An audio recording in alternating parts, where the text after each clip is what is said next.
मध्य प्रदेश में कांग्रेस की सरकार गिरने के 100 दिन बाद आखिरकार नई सरकार पूरी तरह से गठित हो गई। कई दिनों से टलता आ रहा मंत्रिमंडल विस्तार आज हो गया, जिसमें 28 विधायकों ने मंत्री पद की शपथ ली, जिसमें 20 कैबिनेट और 8 राज्य मंत्री बनाए गए हैं। वहीं धार जिले से सिंधिया समर्थक राजवर्धन सिंह दत्तीगांव कैबिनेट मंत्री बनाए गए हैं, जिन्होंने फिर से भाजपा सरकार बनाने में महत्वपूर्ण भूमिका निभाई थी। पिछली कमलनाथ सरकार में मंत्री ना बनाए जाने से नाराज राजवर्धन सिंह दत्तीगांव अब भाजपा के हो गए हैं। ज्योतिरादित्य सिंधिया के खास समर्थक 48 वर्षीय राजवर्धन सिंह दत्तीगांव 2018 में तीसरी बार बदनावर से विधायक चुने गए थे। धार जिले के दत्तीगांव में रहने वाले राजवर्धन सिंह दत्तीगांव ने नई दिल्ली के सेंट स्टीफंस कॉलेज से ग्रेजुएशन वर्ष 1993 में किया और उसके बाद मास कम्युनिकेशन में पोस्ट ग्रेजुएट डिप्लोमा किया।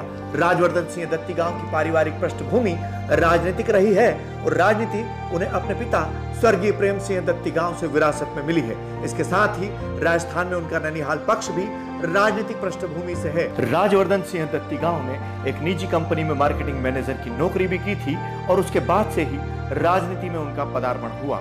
राजवर्धन सिंह दत्तीगांव राजनीतिक परिवार से होने के बावजूद राजनीति में आने के इच्छुक नहीं थे, किंतु वर्ष 1998 में जब कांग्रेस ने उनके पिता स्वर्गीय प्रेम सिंह दत्तीगांव को बदनावर से टिकट नहीं दिया तो उन्होंने इसे अपने पिता का सबसे बड़ा अपमान समझा और इसी अपमान का बदला लेने के लिए वे चुनावी मैदान में निर्दलीय कूद पड़े और यहीं से युवा राजवर्धन सिंह दत्तीगांव के राजनीतिक सफर की शुरुआत हुई।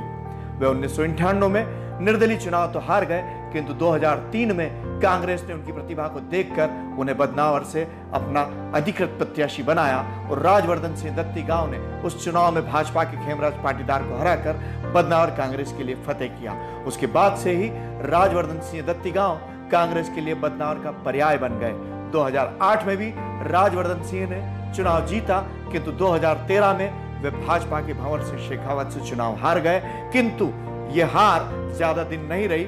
उन्होंने 2018 में अपनी हार का बदला लेते हुए भंवर सिंह शेखावत को भारी मतों से पराजित किया। मध्य प्रदेश में 15 वर्षों बाद कांग्रेस की सरकार बनी और इस सरकार में राजवर्धन सिंह दत्तीगांव मंत्री पद के प्रबल दावेदार थे, किंतु कांग्रेस ने राजवर्धन सिंह को मंत्री पद से दूर रखा और कांग्रेस की यही गलती की सजा उसे सत्ता से हाथ धोकर चुकाना पड़ी।